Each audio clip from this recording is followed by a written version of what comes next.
Hello friends, welcome back to Sarthak Educare YouTube channel. Dear friends, आज का इस video में हम डिस्कस करेंगे 30 बहुत ही ज़रूरी एमसीक्यूज़ को लेकर, जो कि आसाम पुलिस का रिटन टेस्ट एग्ज़ाम के लिए बहुत ही ज़रूरी है। दोस्तों, आप यदि आसाम पुलिस रिक्रूटमेंट 2021 में भाग लिए हैं और क्वालिफाई करके बैठे हैं, तो अभी आपके लिए बहुत ज़रूरी है रिटन टेस्ट में बेहतर प्रदर्शन करना। History and culture of Assam एक ऐसा टॉपिक है जिसमें से हर एक आसाम पुलिस की एग्जाम में क्वेश्चंस पूछा जाता है। तो चलिए उसी के बेसिस पे बार बार पूछे जाने वाले ऐसा 30 सवालों का जवाब आज हम डिस्कस करेंगे। चलिए शुरू करते हैं। सवाल number 1, what was the last capital of Ahom dynasty?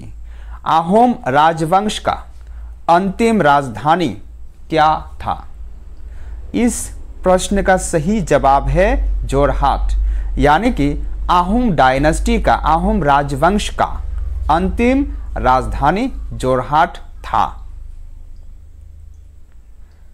रंगघर was constructed during the reign of, रंगघर जो असम का एक मोन्यूमेंट है, बहुत ही हिस्टोरिकल बिल्डिंग है। ये रंगघर किस राजा का शासनकाल में प्रतिस्थापित हुआ था? तो रंगघर रुद्र सिंह ये असम का एक राजा थे, उन्हीं के शासनकाल में यानी कि रेन में रंगघर बना था। आगे बढ़ते हैं। How many members are there in the Rajya Sabha from Assam? Rajya Sabha में आसाम से कितने सदस्यों को चुना जाता है? इस प्रश्न का सही जवाब है 7, यानी कि राज्यसभा में आसाम राज्य से कुल मिलाकर 7 सदस्यों को चुना जाता है। आगे बढ़ते हैं। How many members are there in the Lok Sabha from Assam? Lok Sabha में आसाम में से कितने सदस्यों को चुना जाता है?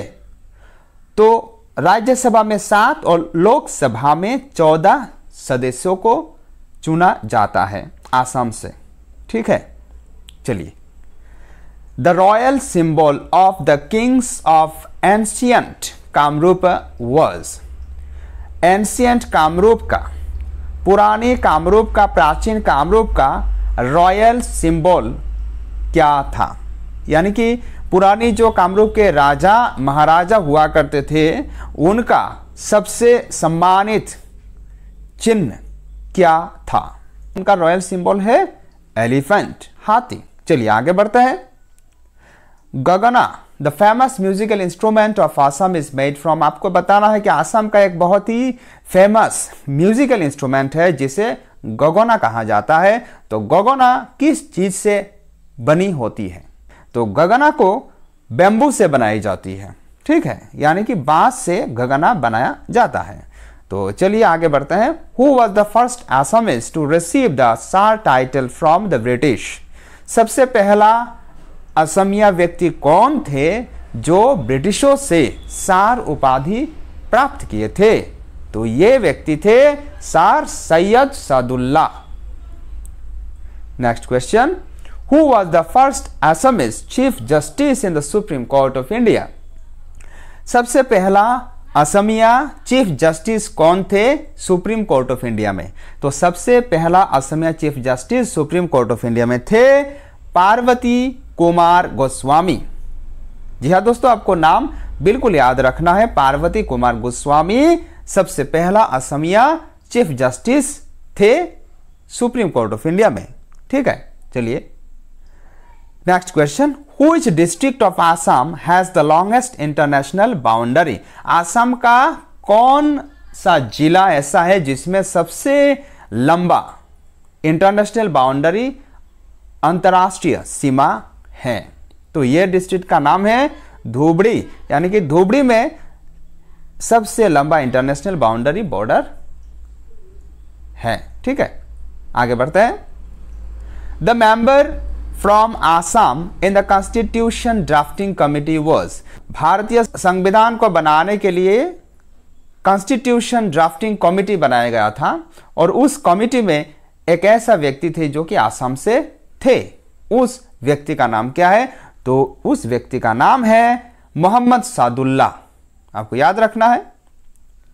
The only fertiliser plant of North East India is located at, North East India में एकमात्र फर्टिलाइजर प्लांट जहां सार, ठीक है, जो रसायन पदार्थ जो खेती बाड़ी करने के लिए जो दिया जाता है, ठीक है, फर्टिलाइजर, तो फर्टिलाइजर का प्लांट एक ही है नॉर्थ ईस्ट में। ये कहाँ है? तो नॉर्थ ईस्ट का जो फर्टिलाइजर प्लांट है ये नामरूप में है, जो कि आसाम में स्थित है। आपको याद रखना है, नामरूप इन आसाम।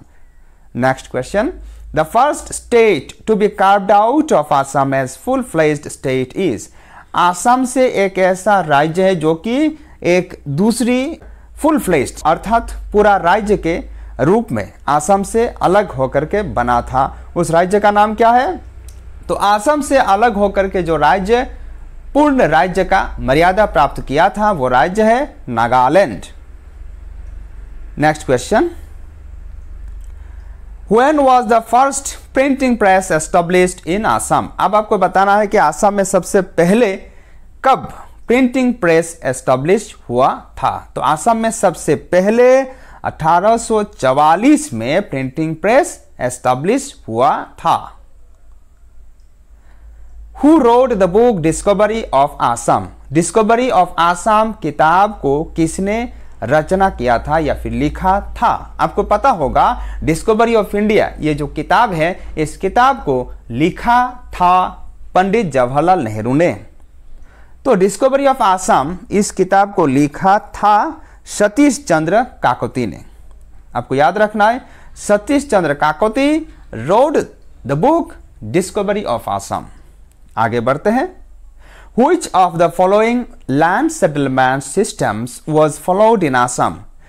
निम्नलिखित में से किस सिस्टम को, जो लैंड सेटलमेंट सिस्टम है, जैसे कि रायतवाड़ी सिस्टम है, ठीक है, वो वैसा जो लैंड जमीन को रखने का जो व्यवस्था है, प्रथा है, कौन सा प्रथा को आसाम में फॉलो किया जा रहा था? तो आसाम में रायतवाड़ी सिस्टम को फॉलो किया जा रहा था। तो इस प्रश्न का सही जवाब होगा Ryotwari system. Which of the following is the largest circulated Assamese magazine? अब आपको बताना है कि सबसे ज्यादा सर्कुलेट होने वाला यानी कि बिकने वाला असमिया मैगजीन कौन सा है? तो सबसे ज्यादा बिकने वाला या सर्कुलेट होने वाला असमिया मैगजीन है बिस्मय। आपको याद रखना है नाम। The earliest king of Assam was, Assam का सबसे पुराना राजा कौन थे? तो आसाम का जो सबसे पुराना राजा है यह है महिरंग दानव। आपको याद रखना है नाम, Mahirang Danav. Next question, the Chutia kingdom was conquered by, Chutia kingdom किसके द्वारा कॉन्कर किया गया था? तो Chutia kingdom was conquered by Suhungmung Dihingia Raja. तो चुहुंगमुंग दिहिंगिया राजा द्वारा चुतिया किंगडम को आगे बढ़ाया गया था, ठीक है। Next question, Which of the following was the first female judge of Guwahati High court? तो गुवाहाटी हाई कोर्ट का सबसे पहला महिला जज कौन थी? गुवाहाटी हाई कोर्ट का जो सबसे पहला महिला जज थी वो है मीरा शर्मा। आपको याद रखना है नाम, Meera Sharma was the first female judge of Guwahati High Court. Name the first Assamese to receive the Sahitya Akademi award, सबसे पहला असमिया व्यक्ति का नाम आपको बताना है जिन्होंने साहित्य अकादमी पुरस्कार प्राप्त किया था। तो सबसे पहले असमिया व्यक्ति वो है जिन्होंने साहित्य अकादमी पुरस्कार प्राप्त किया था और उनका नाम है ज्योतिन्द्रनाथ द्वारा। आपको याद रखना है नाम। आगे बढ़ते हैं। The Guwahati T action centre was opened in the year, Guwahati T action centre कब एस्टेब्लिश किया गया था या फिर खोला गया था? तो गुवाहाटी टी एक्शन सेंटर 1970 में खोला गया था। The interstate boundary between Assam and Tripura is marked by a river called, interstate boundary अर्थात राज्यों के बीच में जो बाउंड्री होता है, सीमा होता है, इसे इंटरस्टेट बाउंड्री कहा जाता है। तो असम और त्रिपुरा दो पड़ोसी राज्य हैं। इन पड़ोसी राज्यों के बीच में एक रिवर ऐसा है जो कि दोनों राज्यों को जो अलग अलग सीमा है उसको निर्धारित करता है। तो वो रिवर कौन सा है? वो रिवर है कुशियारा। आपको याद रखना है कुशियारा, या फिर जो बराक वैली हम जो कहते हैं, बराक वैली में हाइलाकांदी, करीमगंज, काछड़, ये 3 डिस्ट्रिक्ट है और इस तीनों डिस्ट्रिक्ट को एक साथ मिलाकर बराक वैली कहा जाता है, बराक उपत्यका कहा जाता है। तो इस सेम ही नदी है उसी को कुशियारा भी कहा जाता है। ठीक है, चलिए आगे बढ़ते हैं। How many wildlife sanctuaries are there in Assam? Assam में कुल कितना वाइल्ड लाइफ सेंचुरीज है? तो आसाम में कुल मिलाकर 18 वाइल्ड लाइफ सेंचुरीज है, आपको याद रखना है। इसके बाद चलिए आगे बढ़ते हैं। Who among the following is regarded as the father of Assamese prose? Assamese prose का जनक किन को कहा जाता है? तो असमीज प्रोज का जनक है भट्टदेव। भट्टदेव को असमीज प्रोज का जनक कहा जाता है। Next question, which of the following is recognised as the oldest paramilitary force in India? किस पैरामिलिटरी फोर्स को भारतवर्ष का सबसे प्राचीन पैरामिलिटरी फोर्स कहा जाता है? तो आसाम राइफल्स को भारतवर्ष का सबसे प्राचीन पैरामिलिटरी फोर्स कहा जाता है। आगे बढ़ते हैं। Who translated Mahatma Gandhi's autobiography My Experiments with Truth into Assamese? तो महात्मा गांधी जी ने जो अपना ऑटोबायोग्राफी लिखा था जिसका नाम था My Experiments with Truth, इस किताब को एक असमिया व्यक्ति है जिन्होंने असमिया भाषा में ट्रांसलेट किया था इस किताब को। उनका नाम क्या है? उनका नाम है अमियो कुमार दास। अमियो कुमार दास ने गांधी जी द्वारा रचित किया गया एक ग्रंथ जिसका नाम है माई एक्सपेरिमेंट्स विथ ट्रूथ को असमिया भाषा में ट्रांसलेट किया था, अनुवाद किया था। आगे बढ़ते हैं। Who was the Gajapati? अब आपको बताना है असम का जो इतिहास है, असम का इतिहास में एक ऐसा राजा है जिनको गजपति नाम से जाना जाता है। उनका नाम क्या था? प्रताप सिंह। तो प्रताप सिंह को गजपति नाम से भी जाना जाता था उस समय। चलिए आगे बढ़ते हैं।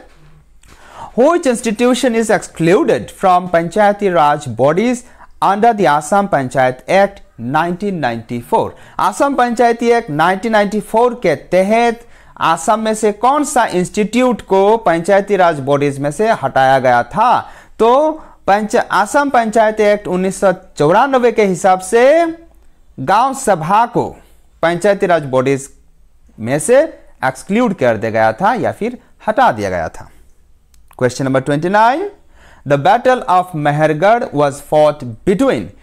मेहरगढ़ का युद्ध किस किस के बीच में लड़ा गया था? तो मेहरगढ़ का युद्ध चंद्रकांत सिंह और बारमेस के बीच में लड़ा गया था।